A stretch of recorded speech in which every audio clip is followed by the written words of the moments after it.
Hey guys, it's Jenna. Welcome back to my channel. Today I'm going to be doing my August wrap up. So the first part of the video I'm going to be talking about the 11 things that I read this month, and then at the end I was going to talk to you a little bit about how BookNetFest went, which is a bookish event that was created by Sam from Thoughts on Tomes and Mari from My Name is Marina's. And I went this past weekend, or yesterday, to Orlando for the event. So I was gonna talk to you a little bit about how that went and how much fun I had. But for now, let's just get into the books that I read in the month of August of 2017. The first book that I read was Rebecca by Daphne du Maurier. I read this with the Books and Jams read-along group. If you're interested in joining, I will leave a link down below, but you totally should join us. In September, I believe we're reading The Storied Life of A.J. Fickery. I could be wrong about that, but I'm pretty sure that's what it is.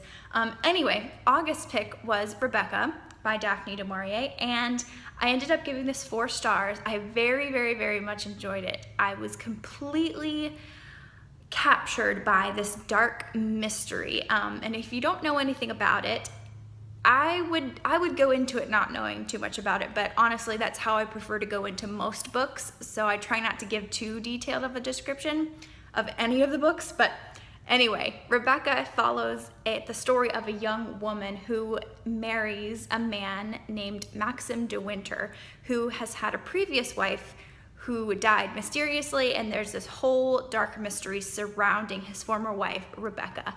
And because of that whole Rebecca story, there's like this dark cloud hanging over the estate that Mr. de Winter owns, called Manderley. And we just go along, we go through the story, seeing this through the second Mrs. de Winter's perspective. So it was just so interesting, and it was just dark, and it was a little bit creepy at times, and the writing was just very lush and just completely captured my attention. So if you're interested in this, if you haven't read any du Maurier before, I would highly recommend Rebecca. And I just really liked it. I didn't like it as much as I thought that I would, and that's why I didn't give it 5 stars. I couldn't tell you exactly why I wouldn't give it 5 stars, because I honestly just loved it. I didn't find anything wrong with it.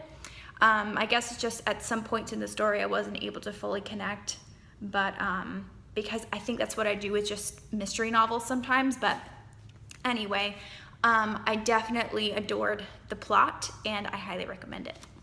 The next book that I read and finished in the month of August was Never Let Me Go by Kazuo Ishiguro. And again, I don't really know how I feel about this book. I did not rate it. And if I had to absolutely pick a rating for it today, I think I would probably give it like a 3.5 stars. Not because it wasn't good, but because I didn't really enjoy it. And my ratings for books, my ratings really just go off of my enjoyment level of a particular book. So for this one, I just kind of felt weird about it throughout the whole story. And it's hard to really tell you what this is about without giving anything away. But basically it follows the story of these 3 friends, Ruth, Tommy, and Kathy. And this is told from Kathy's perspective, from the time that they are young kids, maybe about 10 or 11, all the way up to when they're about in their 30s. So, sorry, I'm pulling up my Goodreads here. It was interesting. I wouldn't say that I liked it, but I would recommend it if you were looking for a unique and short literary fiction type of story. This even has like some dystopian / science fiction elements into it, like thrown into it at some points. It was just interesting, and I still don't know if I enjoyed it or not. But I mean, if you're looking for something different with beautiful writing, I would maybe try this one. The next book that I read and finished was The Deep by Nick Cutter. Now this was the first pick of this new group on Goodreads called Dying to Read that was created by April over at Getting Hooked with It. And The Deep was freaky. This was the first horror novel, like real legit horror novel that I've ever read. And I gave it 3 stars because it just completely went just in a total different direction than I thought that it would, and went in a different direction than the synopsis kind of said that it would. So I generally don't like it when books do that. But anyway, this book is about a disease called the Gets, and it's short for the 4 Gets. So if people have this disease, they start forgetting how to do things, the simple things like where they put their keys, things like that, all the way up to their bodies forgetting how to do things like forgetting to breathe, or forgetting like what it means to like swallow something and things like that. So it's just this gradual, complete deterioration of your body. And so there's like this race to find a cure, and there's some sort of substance at the bottom of the ocean called ambrosia, and it supposedly has these just supernatural healing properties. So there's this mission to go underwater to try to get ambrosia to see if it would help cure the Gets. And I'm not going to tell you anything more than that. It was an absolute wild ride, and I have never read a book that disgusted me more than this one. There's a lot of body horror in it, and I've never experienced that before. I thought that the writer, Nick Cutter, I thought he did a good job of making me feel like utterly disgusted in a good way, sort of. But I don't know if I could say that I enjoyed it. I just, generally books like that they obviously don't make me feel good, and I don't know if I would like want to continue on with the story if I'm like feeling like really disgusted. I don't know. I was excited to read this book though because it was so far out of my comfort zone, and I'm glad that I read it. I would say I enjoyed the first half of the book more so than the second half of the book. It kind of started off as a suspense novel, and it really gradually turned into like this gross horror novel that turned into like this really crazy ending that I still don't understand exactly what happened. And I found that most of the people in the read-along group had similar opinions to me, that they enjoyed the first half of the book, but then it got real weird real fast, and they're not sure if they're going to be reading any more books by Nick Cutter. So it was okay. 3 stars. If you want something really scary and gross, I recommend The Deep. The next book that I read was The Cloud Searchers by Kazuo Kibuishi, and it's the 3rd volume in the Amulet series. As you guys know, I finally found a graphic novel series that I really love, and that is Amulet. They are absolutely amazing. So the 3rd volume, just 5 stars. It was a great continuation of the story, and that's really all I have to say about it, guys. If you're looking for a fun graphic novel series, try Amulet. It's a middle grade to young adult, I would say, fantasy / science fiction, mostly fantasy, graphic novel series, and it's just absolutely fantastic. The next book that I read and finished, I actually buddy read this with Jordan from J Bookish, and we had a blast, and that was Hunted by Meagan Spooner. This is a young adult Beauty and the Beast fantasy retelling, and I really, really liked it. There were some parts of it that Jordan and I were on the same page about as far as like what we didn't like about it. But overall, I thought this was a very successful Beauty and the Beast retelling. I honestly, I'm always on the lookout for good Beauty and the Beast retellings. You guys probably know that by now if you've watched my channel. And this started out to be like my perfect Beauty and the Beast retelling. And I couldn't really quite tell you why. I just really enjoyed the writing and the direction that it was going. And then it kind of,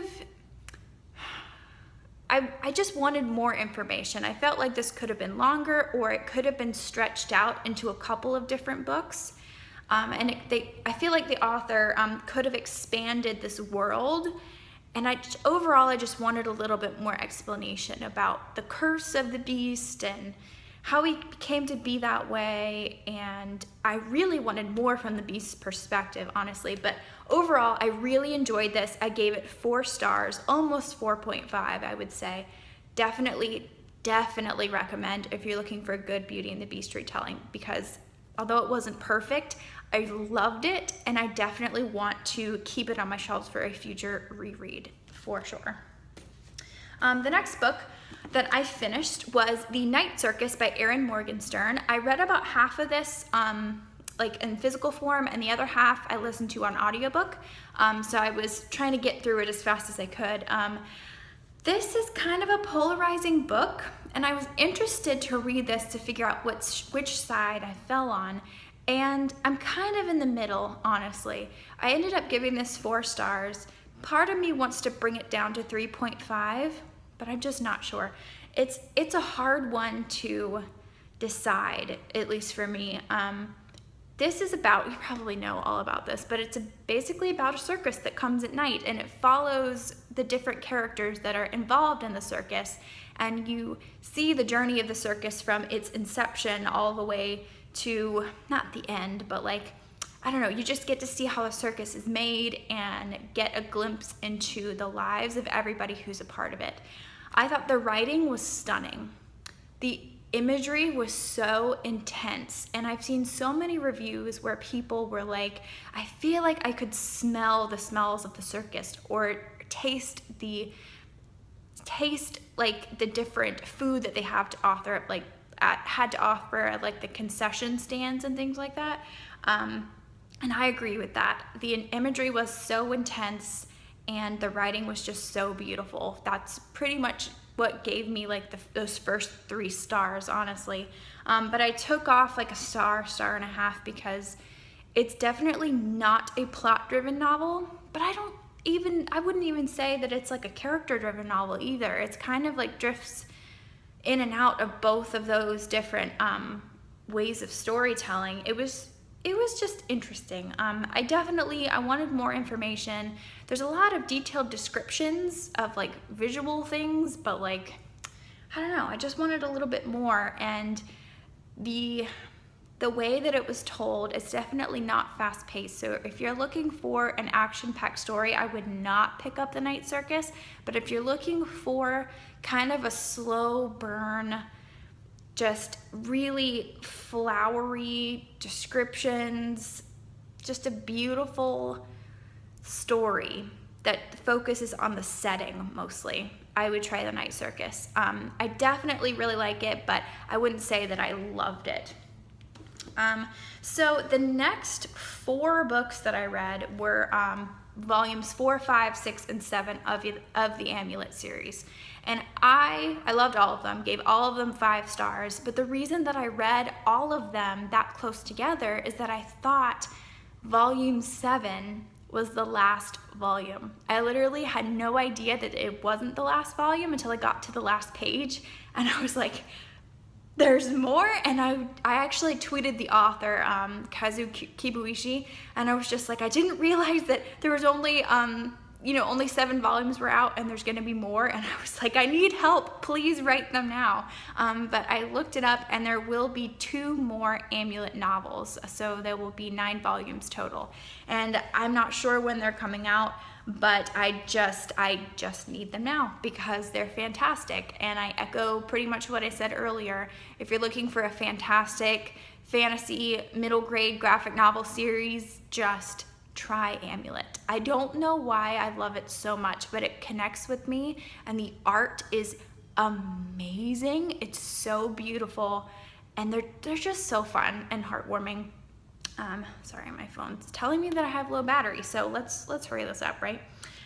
Okay, and the last book that I read and finished in the month of August was The Thief Lord by Cornelia Funke, and this was a reread for me. The first time I read it was in elementary school, and I absolutely loved it then, and I still love it now. This is a middle grade story that takes place in Venice, Italy, and it follows these 2 brothers, Prosper and Beau, who are orphans, and they're running away from their aunt and uncle, who are trying to take them in, but they're not very nice people. But Prosper and Beau run into like this underground world of these teenager thieves.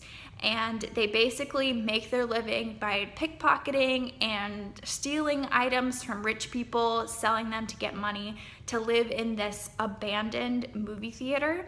and it's just magical, guys. It's so much fun, and this was one of my favorite books as a kid, and it's definitely going to be one of those ones that I want to purchase my own copy to read with my kids once they're old enough.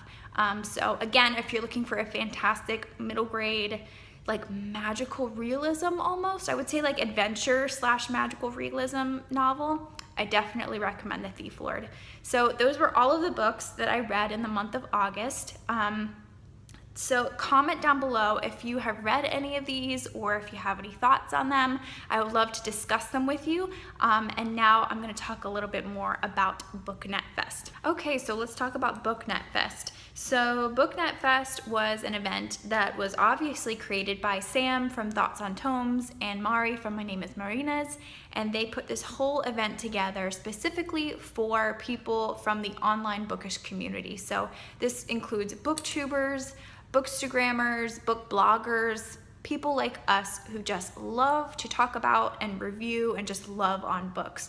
So they created this event. It was totally free, and it was set in Orlando, which was perfect for me. I was just an hour away, so I just drove over yesterday morning, drove back that night, and I got to meet quite a few people that I am already familiar with, and I've actually got to meet several people that I've been subscribed to for years now, and to meet them face to face was just, it was kind of insane. So this was actually my badge for BookNetFest. They had Owl Create badges for us. So I have my name and then my channel name on here, and I just thought it was really cute. I'm gonna keep it forever. And then also, if you donated a certain amount to the GoFundMe page for the event, you got to keep this print that was created specifically for the BookNetFest supporters. And I think you could honestly buy one of these too there, but I just got one because I donated some money. But it's, what does it say? Review books, write books, review books, talk about books, draw, whatever. I'm getting them mixed up. But it basically is just everything about books. And I absolutely love it. I think I'm gonna frame it and put it up somewhere close to my library over here. Anyway, so that was some of the free stuff that I was able to get. I also won a giveaway for another book, the giant, I don't have it with me right now, but the giant mass market paperback of Brandon Sanderson's The Way of Kings. I won that as a giveaway, so that was fun. But anyway, who did I meet? So Molly from Molly Reads, she and I talk all the time on BookTube, Twitter, or whatever. I met her face to face, and it was awesome seeing her in real life. I also met up with Derby from Derby Lane Reading. I actually went to lunch with her. She drove a bunch of us to Chick-fil-A, which was fun. So I met Molly, Derby, Katie from Chapter Stacks. I got to meet her. And of course, Emily from Possibly Literate, and Madeline from the book blog called Novel Inc. I think she used to have a BookTube channel, and that's how I was familiar with her, but now she does a book blog. And who else? Jessie from Jessie the Reader, and I think those are the only people that I really got a chance to like introduce myself to and talk to all day.